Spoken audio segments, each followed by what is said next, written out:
চোখের পানি লবণ, কানের ময়লা হলো তিক্ত, এখন মুখের দিকে আসেন। আল্লাহ রাব্বুল আলামিন মুখের যে লালা দিয়েছেন, চতুর্পাশে জিহবার চতুর্পাশে জোয়ার দিয়েছেন, কি ভাটানা জোয়ার দিয়েছেন, জোয়ার দিয়েছেন। সামনে শুধু তেঁতুল গাছ দেখলে পরে আপনার মুখ থেকে লাফ মেরে কি আপনার মুখ থেকে লালা ছিটকায় গিয়ে অন্যের গালে পড়ে। কি পড়েন না, পড়েন না? তেঁতুল গাছ কোথায়, কত দূর, আর আপনার জিহ্বায় কি পরিমাণ জোয়ার, আপনার মুখের থেকে সেই লালাটা ছিটকে গিয়ে অন্যের গালে গিয়ে পড়তেছে। তখন ওই বন্ধু বলে, কি ব্যাপার, তোর মুখ থেকে লালা এরকম লাফ মেরে আসলো কেমনে? বন্ধু কইস না, ওই যে তেঁতুল দেখছি। জলপাই দেখলে পরে জিহ্বায় লালা চলে আসে। কি পরিমাণ জোর আল্লাহ রাব্বুল আলামিন দিয়ে দিয়েছেন। চোখের পানিকে লবণ, কানের ময়লাকে তিক্ত, এবার জিহ্বার লালাকে আল্লাহ রাব্বুল আলামিন মিষ্টিও করলেন না, টকও করলেন না, ঝালও করলেন না। আল্লাহ রাব্বুল আলামিন স্বাদহীন করে দিলেন। কেন? কারণ জিহ্বার কাজ হলো স্বাদকে আস্বাদন করা, স্বাদকে সিলেকশন করা। পুঁটি মাছ, গরু গোশত, বোল মাছ, শোয়াল মাছ, এরপরে লটকা ফিশ, খাসি, মুরগি, আপেল, আঙ্গুর, বেদেনা, এই যে হাজার প্রকারের স্বাদ আল্লাহ রাব্বুল আলামিন একটা মেশিনের মধ্যে দিয়েছেন, তার নাম হলো জিহ্বা। জোরে কোন সুবহানাল্লাহ। জিহ্বায় নেওয়ার সঙ্গে সঙ্গেই ব্রেনে সিগন্যাল দেয় সাত কড়া। কি কি কি কড়া? ভাবতেছেন হুজুর জানে না? সব সব জানে। ড্রোন ক্যামেরা আছে না, ড্রোন ক্যামেরাগুলো উপর থেকে শুটগুলো নিয়ে নেয়, ক্যামেরা দিয়ে ভিডিওগুলো ধারণ করে নেয়। এই যে ড্রোন ক্যামেরা যা আবিষ্কার করেছে, অন্য কোনো প্রাণী থেকে নয়, মশার চোখ থেকে রিসার্চ করে ড্রোন ক্যামেরা তৈরি হয়েছে। সুবহানাল্লাহ, জোরে কোন সুবহানাল্লাহ। ড্রোন ক্যামেরা তৈরি হয়েছে মশার চোখকে রিসার্চ করে। আল্লাহু আকবার বলেন। একটু পরে আসতেছি, একটু পরে যাচ্ছে ওইদিকে, একটু মনোযোগ দিয়ে কথাগুলো শোনেন, একটু কান পেতে কান লেগে আমরা কথাগুলো শুনবো ইনশাআল্লাহ। কোনো সমস্যা? জি বসেন। একটা ছেলে হারায় গেছে, কি নাম? আব্দুর রহমান নামে একটা ছেলে হারায় গেছে, খুঁজে পাচ্ছে না তার বাপ মা। নামাজ পড়তে বের হয়েছিল, এখনো খুঁজে পাওয়া যাচ্ছে না। যদি কেউ জেনে থাকেন আব্দুর রহমান পিতার নাম কি? মোহাম্মদ ফারুক হোসেন। যদি কেউ এরকম ক্লাস 10-এ পড়ে, হ্যাঁ মডেল স্কুলে পড়ে, ক্লাস 10-এ, আব্দুর রহমান নাম। বাবা তুমি যদি কোথাও লুকায় থাকো, তোমার আব্বা আম্মা তোমার জন্য অস্থির হয়ে আছে, এটাও হতে পারে। অথবা কোথাও যদি অভিমান করে কোথাও যদি দূরে থাকো, মেহেরবানি করে, হ্যাঁ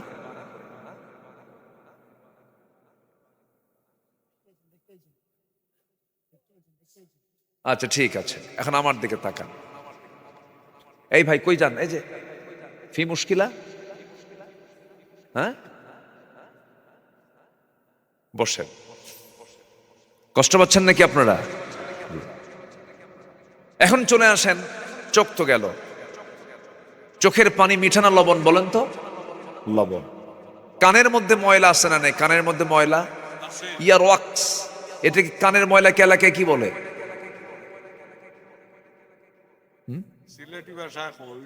হইল।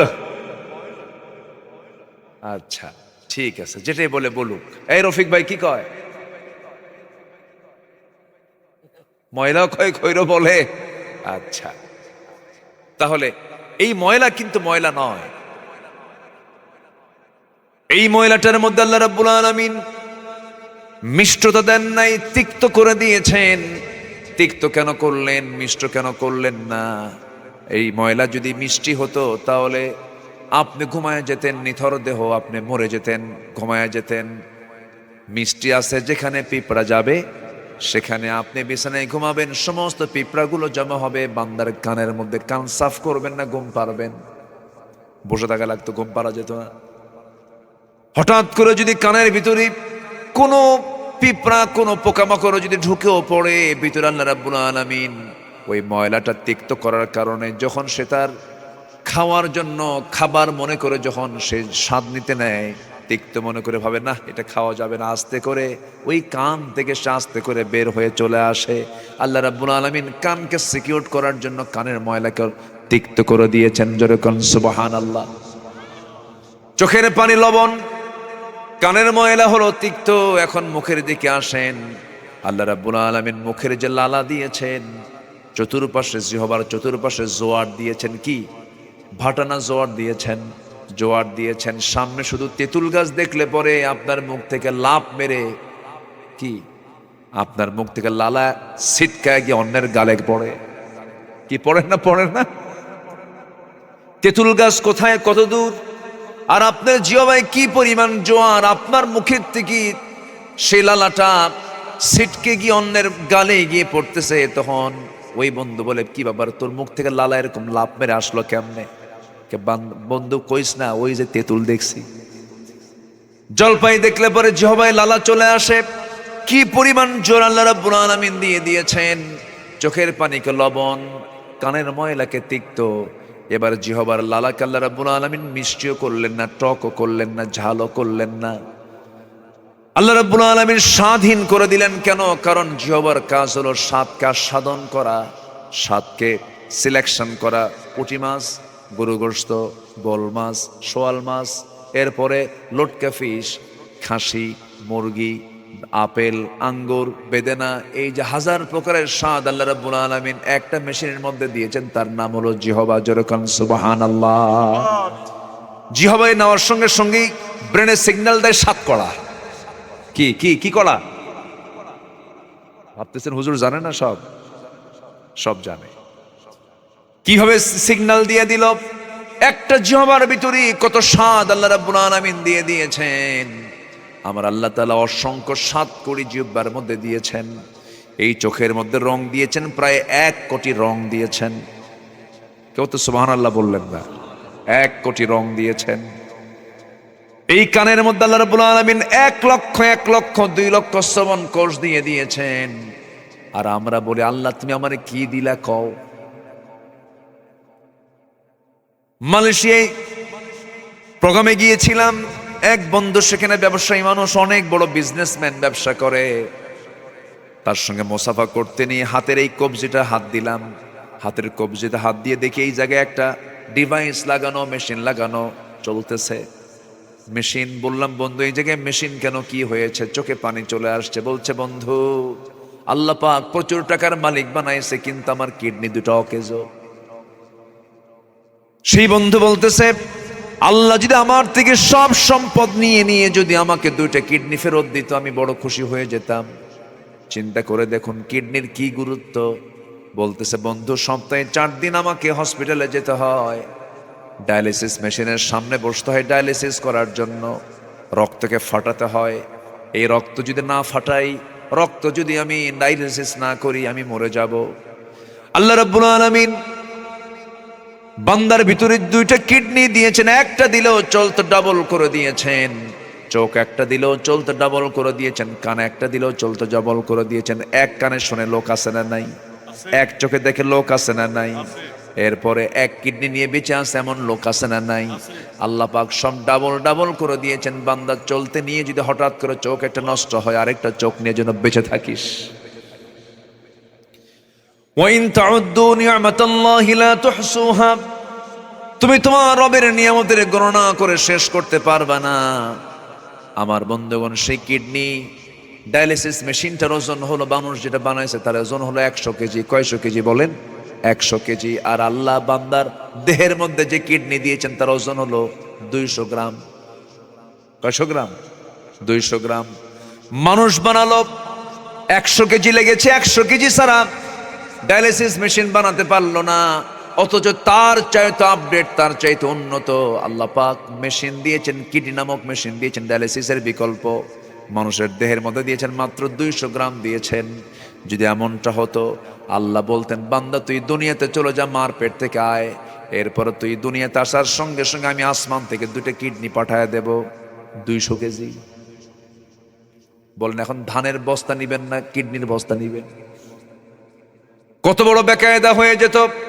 আল্লাহ রাব্বুল আলামিন কি সুন্দর করে, আল্লাযী খালাকাকা ফাসাওয়াকা ফাআদালাক আলাম নাজআল লাহু আইনাইন ওয়া লিসানান ওয়া শাফাতাইন।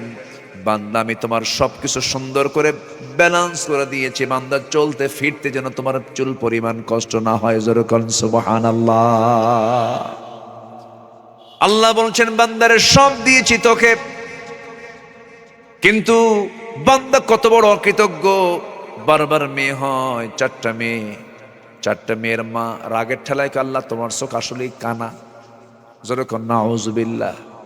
রহিম মিয়ার বাড়িতে 4টা ছেলে দিলা, আমার ঘরে 4টা মেয়ে দিলা।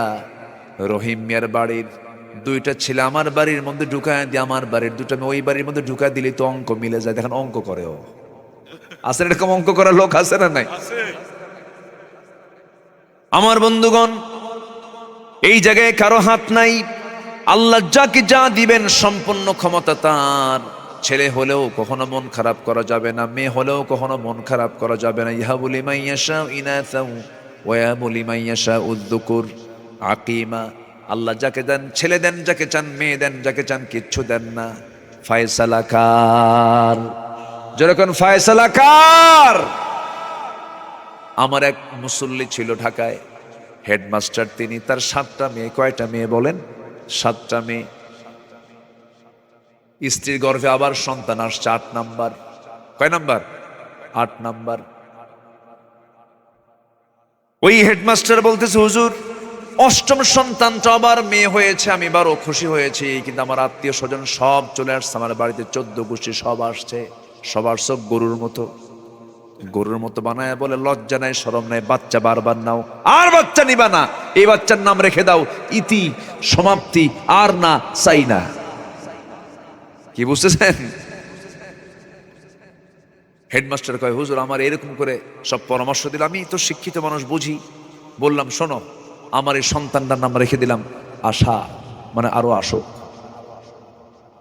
শুকরিয়া আদায় করার মতো কিছু লোক আছে না নাই? আছে না নাই? মন খারাপ কখনো করা যাবে না। ফায়সালা কার? ফায়সালা কার? আল্লাহ পাকের। আল্লাহ যা দিবেন এটাই আমার শুকরিয়া, বলি আলহামদুলিল্লাহ। যেরকম আলহামদুলিল্লাহ। আমার বন্ধুগণ, আল্লাহ রাব্বুল আলামিন শুধু মানুষকে দেখেন না, মানুষকে চালান না, সকল প্রাণীকেই চালান। যে মশাকে আমরা অত্যন্ত ভয় পাই, একটা প্রশ্ন করব, বলুন তো, মশাকে আমরা ভয় পাই না, মশা আমাকে ভয় পায়? বলেন, মশা মানুষকে ভয় পায় না, মানুষ মশাকে ভয় পায়? হ্যাঁ, মানুষ ভয় পায় না, মশা ভয় পায়? মশারি কেনে কে? কি মশা কেনে? মশারি মানুষ কেনে। মানুষ কিনে এনে স্বেচ্ছায় জেলখানায় চলে যায়। কি স্বেচ্ছায় জেলখানায় যায়? মশারি দিয়া চতুর্দিকে ঘেরাও দিয়া, মশা থাক, আসিস না, ঘুম পারি। শীতের রাত, এই তো 3-4 দিন আগে আমি দেখলাম ঠান্ডার ভিতরে মশা তো কম থাকে, লাইট টাইট দিয়ে দেখি কোথাও কোনো মশা নেই। এক মাহফিল, এক বাসায় ছিলাম, আমাকে বললো কমিটি, হুজুর মশারি কি দেবো? না, শীতের মধ্যে নেটিং করা আছে, মশা টশা মনে হয় নাই। তো লাইট বন্ধ করে শুয়ে পড়লাম, বালিশে মাথা রেখেছি। 10 মিনিট যেতে না যেতেই সারেগামা পাধানিসা। কি কথা কি বুঝতেছেন? শুরু হয়ে গেছে। ও আমার দেখলো কেমনে, ও আমাকে চিনলো কেমনে? আমি লাইট দিয়ে চিনলাম না, ও আমার অন্ধকারে খুঁজে বের করলো কেমনে? ছোট্ট মশা, সে আমাকে খুঁজে কেমনে বের করলো? বিজ্ঞান বলছে 75 ফুট দূর থেকে টের পায় এখানে কোন সলির মধ্যে শুয়ে আছে। সুবহানাল্লাহ বলবেন না? প্রাণী ছোট, কিন্তু ঘ্রাণ শক্তি বেশি, খুঁজে পায়। এই মশা যখন একটা মানুষকে যখন কামড়ায়, রক্ত যখন শুষে আনে, এটা কি ছোটখাটো কোনো অপারেশন বলেন তো? আপনি একটা রক্ত বের করেন দেখি। আপনি রক্ত বের করতে গেলে কি সহজ কাম? দারুণ কঠিন। প্যাথোলজিস্টরাও মাঝে মাঝে রক খুঁজে পায় না। প্যাথোলজিস্ট, সে অভিজ্ঞ, রক খুঁজে পায় না। মোটা মানুষ যারা অতিরিক্ত মোটা, তাদের রক ভেন খুঁজে পায় না, খুঁজতে খুঁজতে গোশতের মধ্যে ঢুকায় দেয়, খুঁজে পায় না। আর মশা টাইমও নেয় না, এমন সুন্দর করে সিস্টেম করে। মশার সামনের যে অংশ আছে, সুর, যেটা ছোট্ট, যেটা ঢুকায় দেয়, ওটার মধ্যে আছে 6টা ভাগ। কয়টা ভাগ? 6টা ভাগ। প্রথম 2টা ভাগ দিয়ে, প্রথম 2টা অংশ দিয়ে আগে সলিমুদ্দির বান্দার চামড়ার উপরে বসে পড়ে। প্রথমে চামড়াটাকে ফেড়ে ফেলে, চামড়া ফেড়ে ফেলার পর পরের 2টা অংশ দিয়া রক্তের ভেসেল খুঁজে খুঁজে বের করে। রক্তের ভেসেল খুঁজে খুঁজে বের করার পরে 5ম নম্বর অংশ দিয়ে সে করে কি?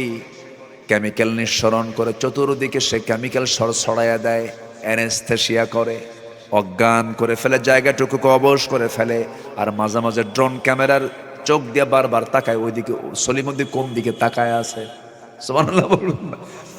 এই কাজও করে।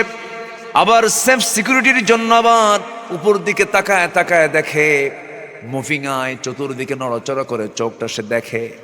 আবার পাখা তো আছেই, উড়ন্ত সমস্ত কিছু সব ব্যবস্থাপনাও আছে। আবার সে যখন বসে দুই সাইডে দুটো অ্যান্টিনাও সে উপর দিকে দিয়ে দেয়। অ্যান্টিনা দিয়ে সে তার চাপ নিয়ন্ত্রণ করে, চাপ বাড়লেই ভাববে কেউ আক্রমণ করতেছে। সুবহানাল্লাহ বলবেন না। ছোট্ট একটা মশা। এরপরে অ্যানেস্থেসিয়া সম্পূর্ণ হওয়ার পরে সর্বশেষ অংশটুকু দিয়ে আস্তে করে ওই অজ্ঞানের জায়গায়, অ্যানেস্থেসিয়ার জায়গায় আস্তে করে ভুল বসায় দেয়। আপনি চুল পরিমাণ টের পাচ্ছেন না। সুন্দর করে স্লোলি আস্তে আস্তে করে পরিমাণ মতো রক্তগুলোকে চুষে নিয়ে আস্তে করে সে বের হয়ে চলে যায়, উড়ে চলে যায়। 15 মিনিট 20 মিনিট যাওয়ার পরে টের পাই না। এরপরে দেখি তো জলে চুলকায়, নিচের দিকে তাকায় দেখি ফুলে গেছে। অ্যানেস্থেসিয়ার মেয়াদ শেষ হয়ে গেছে, অজ্ঞানের মেয়াদ শেষ। তখন আপনার অনুভব করছেন যে এখানে কেউ এসে পড়েছে। এই যে সূক্ষ্ম করে আপনাকে সুন্দর করে সিরিঞ্জ দিয়ে রক্তগুলো বের করে নিল, এটাকে রিসার্চ করে আজকের আধুনিক মেডিকেল বিজ্ঞান আজকে মস্কিউটো ইনস্পার্ট সিরিঞ্জ নামক একটা সিরিঞ্জ তৈরি করেছে। সুবহানাল্লাহ, আল্লাহু আকবার বলেন। একটা মশা পরিমাণ মতো করে বের হয়, কিন্তু কিছু মশা আছে কিছু বেহুশ সাইজের মশা, এমন খাওয়া খায় আর ওড়ার মতো কোনো শক্তি নাই, বিগত 16 বছরের সরকারের মতো, ঠিক কিনা? এমন খাওয়া খাইছে আর হজম করতে পারে নাই। আছে কিনা? আছে কিনা? ইন্নাল্লাহা লা ইস্তাহি আন ইয়াদরিবা মাসালান মা বাউদাতান ফামা ফাওকাহা। আল্লাহ পাক মশার উদাহরণ দিতেও লজ্জাবোধ করেন না। তাহলে আমি কি কথা কি এলোমেলো কোনো কিছু বলছি? সব কোরআনে আছে না নাই? আচ্ছা, দেখেন কি সুন্দর। মাযা আরাদাল্লাহু বিহাযা মাসালা ইউদিল্লু বিহি কাসীরাও ওয়া ইয়াহদি বিহি কাসীরা ওয়া মা ইউদিল্লু বিহি ইল্লাল ফাসিকিন। আল্লাহু আকবার বলেন। সম্মানিত ভাইয়েরা, আল্লাহ তাআলা মশার রব, পাখিরও রব। কত পাখি এই কমলগঞ্জের এই জঙ্গলে আছে না নাই বলেন তো? সেই পাখিগুলোকে খাওয়ান কে? আচ্ছা, পাখি আধুনিক না বিমান আধুনিক? বিমান আধুনিক। বলেন তো কোনটা সবচেয়ে উন্নত মানের, পাখি না বিমান? বলেন বলেন বলেন বলেন। পাখি। পাখি। আচ্ছা, লাইফ স্টাইল কার উন্নত, পাখির না আমাদের? পাখি তো উন্নত। আমাদের উপায় আছে আকাশে ওড়া একা একা। ওর পথ একটাই, সেটা হচ্ছে আকাশ পথ। ওর জন্য কোনো পোর্ট লাগে না, ওর জন্য কোনো এয়ারপোর্ট লাগে না, ওর এয়ারপোর্টের কোনো দরকার নাই, কিচ্ছু প্রয়োজন নাই। শুধু ঘর থেকে প্ল্যান করলো উড়বো, উড়ে চলে গেল, খাওয়া শেষ, আবার ফ্লাই করে সুন্দর করে সে ল্যান্ডিং করে সে তার ঘরের মধ্যে ঢুকে গেল। কেউ সুবহানাল্লাহ বলবেন না ভাই? কিসের গ্র্যান্ড সুলতান আর কিসের 5 স্টার, পাখির সাথে পারে? কি সুন্দর বাসা। আল্লাহু আকবার বলেন। একটা পাখি আছে প্যারেগ্রিন ফ্যালকন। প্যারেগ্রিন ফ্যালকন নামক একটা পাখি আছে, সে আকাশে ওড়ে, ঘন্টায় তার গতি হলো 400 কিলোমিটার। ভাবতেছেন আমরা উন্নত? আল্লাহু আকবার। ঘন্টায় 400 কিলোমিটার ওড়ে। একটা চিতাবাঘ ঘন্টায় 112 কিলোমিটারে দৌড়ায়, সেখানে একটা পাখি 400 কিলোমিটার পর্যন্ত আকাশে উঠতে পারে। কেমন করে সম্ভব? লাঞ্চ তো তার ফেটে যাওয়ার কথা, বাতাস ঢুকে লাঞ্চ ফেটে যাওয়ার কথা। কিন্তু ওই পেরেগ্রিন ফ্যালকনের নাকের একটু নিচে এই একটা ট্যাপ, হাড়ের ট্যাপ আল্লাহ পাক লাগায় দিয়েছেন। প্রচন্ড ধাক্কা যখন বাতাস এসে যখন তার নাকের মধ্যে ঢুকতে নেয়, ওই হাড়ের ট্যাপের, ওই শক্ত হাড়ের ট্যাপে এসে প্রচন্ড সেই ধাক্কাটা আগে বাতাসের লাগে, বাতাসের গতি কমে গেল, আস্তে করে লাঞ্চের মধ্যে ঢুকে পড়ে। এই ঠিক একই প্রযুক্তি আজকের আধুনিক বিজ্ঞানীরা বিমানের মধ্যে ঢুকায় দিয়েছে। যেরকম সুবহানাল্লাহ।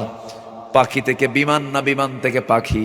ওয়া আরসালা আলাইহিম তায়রান আবাবিল। জোরে বলুন আল্লাহু আকবার। বিমান থেকে পাখি না পাখি থেকে বিমান? বলেন বলেন বলেন বলেন। পাখি থেকে বিমান। আমার ভাইয়েরা, আল্লাহ রাব্বুল আলামিন সব কিছু করে দিয়েছেন বান্দারে, সবার রব আমি, কিন্তু সবার উপরে তুই মানুষ, তোকে মর্যাদা দিয়েছি, তোর দায়িত্ব আছে, তোর কাজ আছে। আমি তোর হিসাব নেব, পাখির কোনো হিসাব নেব না, জীবজন্তু প্রাণীর কোনো হিসাব নেব না। মরা হয়ে যাবে, সব মাটি হয়ে যাবে, শেষ হয়ে যাবে, কিন্তু তুই আমার কাছে ফিরে আসবে, আমার কাছে তোকে আসতে হবে। আমরা আল্লাহর কাছে, আমরা দুনিয়া থেকে চলে যেতে চাই না, ফিরে যেতে চাই? বলেন হ্যাঁ, ঠিক আছে। হ্যাঁ, আমরা চলে যেতে চাই না, ফিরে যেতে চাই? ফিরে যেতে চাই। ফিরে কিসের জন্য বললাম? একটা জায়গা থেকে এসেছি, তার নাম হলো জান্নাত। জান্নাত থেকে দুনিয়াতে এসেছি, আমরা চলে যাব না ফিরে যাব?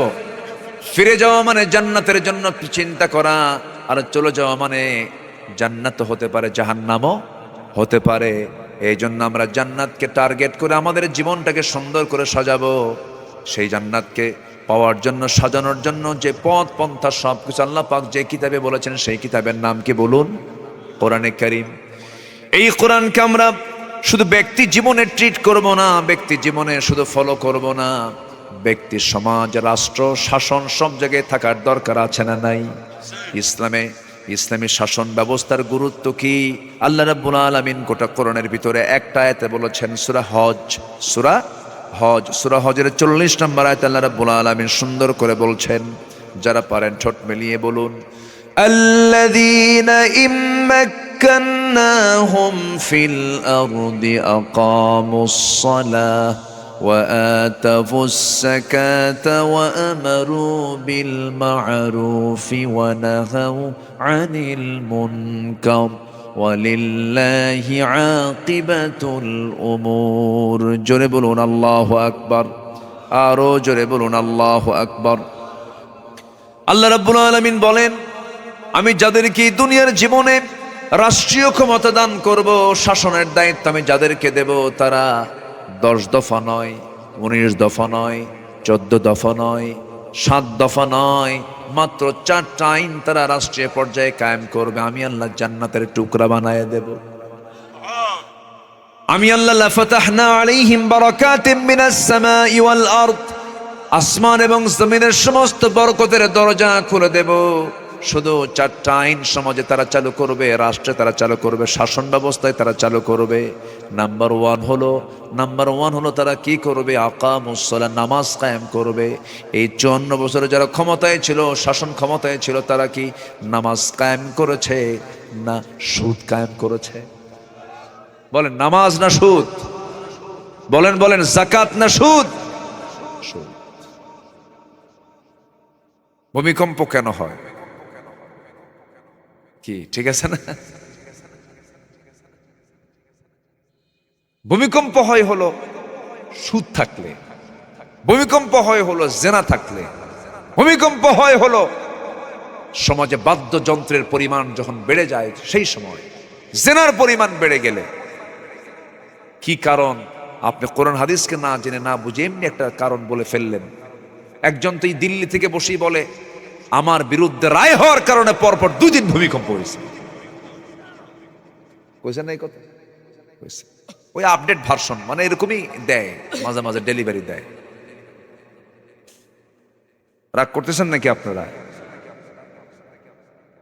ভূমিকম্পের দিন ঢাকা শহরের কোন ফ্ল্যাটে মানুষ নাই, খালি কয়েক সেকেন্ড একটা ঢেউ মারছে, ঢেউ, ধাক্কা। কোন ঘরে মানুষ নাই, সব ওই কয়েক সেকেন্ডের মধ্যে লুঙ্গি পড়বে কখন, যা ছিল গায়ে সব নিয়া, মা তার সন্তানকে থুয়ে মার্চের দৌড়, সব রাজপথে, রাস্তায়। ওই ডিওএইচএস, বাড়িধারা, গুলশান, ধানমন্ডি, অভিজাত, সব এলিয়েট শ্রেণী, সব সুন্দর সুন্দর বাড়িঘর থুয়ে সব রাস্তায়। ভিআইপি ফকির, কি ফকির? সব ভিআইপি ফকির। কারো গায়ে কাপড় চোপড় ছিল? বড় জোর লুঙ্গি আর একটা গেঞ্জি। ঘুম তো পারতিছে, চোখ মুখ তো ধোয়ার সময় নাই, সব রাস্তায় এসে শীত হয়ে দাঁড়ায় আছে। এই যে ভয়ে পালায় আসলো রাস্তায়, কার ভয়ে? আল্লাহ। কি কয় রে এগুলো সব? আমি কি আলোচনা চালাবো? কতক্ষণ শুনবেন? সারা রাত থাকবেন আপনারা? থাকেন, আমি চলে যাব না। খুব ভালো আপনারা, বলি আলহামদুলিল্লাহ। উপজেলার নামই তো কমল। উপজেলার নাম কি? কমল। আপনারা কঠোর না কমল? বলেন কঠোর না কমল? কমল। আল্লাহ পাক আরো কমল হওয়ার তৌফিক দান করুন, আরো বিনয়ী হওয়ার তৌফিক দান করুন। অহংকার দেখানো যাবে না, অহংকার দেখালে কিন্তু দিল্লি যেতে হয়, ঠিক কিনা? অহংকার দেখাবেন একদম মামুবাড়ি দিল্লি চলে যাবেন। জুলুম করবেন টিকতে পারবেন না। ইতিহাস আল্লাহ পাক আমাদেরকে দেখায় দিয়েছেন, ইতিহাস আমরা শুনি নাই, দেখেছি চোখে চোখে চোখে, ঠিক কিনা? অত্যাচার করা যাবে না। ভোট চাইতে যায় তাদেরকে মারেন পিটেন, ভাবতেছেন যে মাইরে পিটে সবকিছু করবেন, উপায় নাই, জাতি সব বোঝে, ঠিক কিনা? সম্মানিত ভাইয়েরা, অহংকার করা যাবে না। অহংকার করব তো সব শেষ হয়ে যাবে। এই ভূমিকম্প কেন হয়? ভূমিকম্পর মালিককে? আজ থেকে ভূমিকম্পের মালিককে আল্লাহ পাক। এটা একটা সিগন্যাল দেন। কি দেন? সিগন্যাল। সিগন্যাল। এই ভূমিকম্প এটা চলে, এটা হয়। আমরা হয়তো অনেকেই জানি না, আমরা যে জমিনে পা রাখি, যে জমিন আমরা আছি, এটা যে দাপট দেখায় চলি, এটা শান্ত না। তো এই পৃথিবীটা, এই জমিটা শান্ত না, এটা অশান্ত। একটা রহস্যময় টেকটনিক গতির একটা খেলা চলছে নিচে। এই প্লেটগুলো একে অপরের সঙ্গে সংঘর্ষ, যখন সংঘর্ষ হয় তখন একটা শক ওয়েভ হয়, তখন কেঁপে ওঠে, পুরো জমিনটা কেঁপে ওঠে এই প্লেটগুলো নড়াচড়া যখন করে। সম্মানিত ভাইরা, এটা হচ্ছে টেকটনিক প্লেটগুলো নড়াচড়া করে, এটা বিজ্ঞান বলছে। এবং পৃথিবী যখন মানুষ ছিল না, তখন এই আকাশ এবং জমিনটা ছিল লাগানো। কি ছিল? লাগানো। আওয়ালাম ইয়ারাল্লাযীনা কাফারু আন্নাস সামাওয়াতি ওয়াল আরদা কানাতা রাতকান ফাফাতাকনাহুমা। আল্লাহু আকবার বলেন। আকাশ এবং জমিনটা ছিল লাগানো, ফাফাতাকনাহুমা। আল্লাহ পাক এটাকে মহা ধাক্কা দিয়ে এটাকে মহা শূন্য বানায় দিয়েছেন। এটা কি আধুনিক বিজ্ঞান বলে বিগ ব্যাং থিওরি। কি থিওরি? Big bang theory. এটাকে আল্লাহ পাক মহাশূন্য করে মানুষের বসবাসের উপযোগী করলেন। আগের মতো আর ওইরকম ভূমিকম্প আর হয় না। যখন মানুষ আসে নাই তখন নড়াচড়া করে একদম ধাক্কা মেরে সব এলোমেলো হয়ে গেছে। ওইরকম হলে তো মানুষ থাকতোই না। আল্লাহ পাক পৃথিবীতে বসবাসের উপযোগী করে যে মাঝে মাঝে আল্লাহ পাহাড় দিয়েছেন। সবচেয়ে বেশি পাহাড় দুইটা বিভাগে বেশি আমার দেশে। কোন কোন বিভাগে বলেন? সিলেটার কোথায়? চট্টগ্রাম। ওইদিকে কম। রাজশাহী অঞ্চলের সমতল, কিন্তু কম না। আমার দেশে নাই, কিন্তু পঞ্চগড়ের সাথেই যে একটা পাহাড় আছে, পঞ্চগড়ের ঠাকুরগাঁর সাথেই যে একটা পাহাড় আছে, সেই পাহাড়ের নাম হচ্ছে হিমালয়। কি পাহাড়? হিমালয়। তাহলে দেখেন ব্যালেন্স কিন্তু ঠিকই আছে। আবার আপনি চলে যান ত্রিপুরার দিকে। ত্রিপুরার টোটালি, আমি গিয়েছি ত্রিপুরায়, টোটাল ত্রিপুরাটা পাহাড় বেষ্টিত অঞ্চল। সিলেটটা পাহাড় বেষ্টিত অঞ্চল। এই যে পাহাড়গুলো কেন দিলেন? এর কারণ হচ্ছে পাহাড় দিয়েছেন আল্লাহ পাক এটাকে যেন জমিনটা যেন আন্দোলিত না হয়, নড়াচড়া না করে। এবং পাহাড় যা আমরা দেখি, এটা উপরে যতটুকু, তার ভিত্তি হচ্ছে তার 90 গুণ বেশি। 10 ভাগ উপরে, বাকি 90 ভাগ নিচে। কে রেখে দিয়েছেন? আল্লাহ রাব্বুল আলামিন বলেন, وَأَلْقَى فِي الْأَرْضِ رَوَاسِيَ أَن تَمِيدَ بِكُمْ وَأَنْهَارًا وَسُبُلًا لَعَلَّكُمْ তাহতাদুন। জোরে বলুন আল্লাহু আকবার। আমি আল্লাহ রাব্বুল আলামিন জমিন যেন নড়াচড়া না করে পাহাড়গুলোকে আমি সেট করে দিয়েছি, আন্দোলিত যেন না হয়। ওয়াল জিবালা উতাদা, পেরেগের মতো করে দিয়েছি। কিন্তু বান্দা সেই পাহাড়গুলো কেটে ফেলে। পাহাড় কাটে বান্দা, বান্দা পাহাড় কাটার কারণে জমিনটা আন্দোলিত হয়। আমার বন্ধুগণ, এই পাহাড়গুলো কাটতে মানা করেছেন আল্লাহ রাব্বুল আলামিন। সৃষ্টির বিকৃতি করা যাবে না। পাহাড়কে আল্লাহ রাব্বুল আলামিন পেরেগের মতো করলেন। পাহাড় কাটলে পরে ধস তো নামবেই। এই যে পাহাড়ে ধসে মানুষ মারা যাচ্ছে চট্টগ্রামে, এই দোষ আল্লাহর না বান্দার? বলেন বলেন বলেন। যহরাল ফাসাদু ফিল বাররি ওয়াল বাহরি বিমা কাসাবাত আইদিন নাস। জলস্থলে যত বিপর্যয় সৃষ্টি হয় সব বান্দার হাতের কামাই। বান্দার কি? হাতের কামাই। আমার বন্ধুগণ, অনেক লম্বা লম্বা কথা আছে। তাহলে 54 বছর ধরে আমরা দেখতে পেলাম সুদের আইন পাশ হলো, মদের আইন পাশ হলো, শাসন ব্যবস্থায় জেনার আইন পাশ হলো। আমরা সামনে দেখতে চাই নামাজের আইন পাশ হোক। এটা কি অন ইসলামী দল দিয়ে সম্ভব না ইসলামী দল দিয়ে সম্ভব? কি দল দিয়ে সম্ভব বলেন? ইসলামী দল দিয়ে, অন ইসলামী দল দিয়ে কখনো সম্ভব না। 54 বছর আমরা দেখলাম তো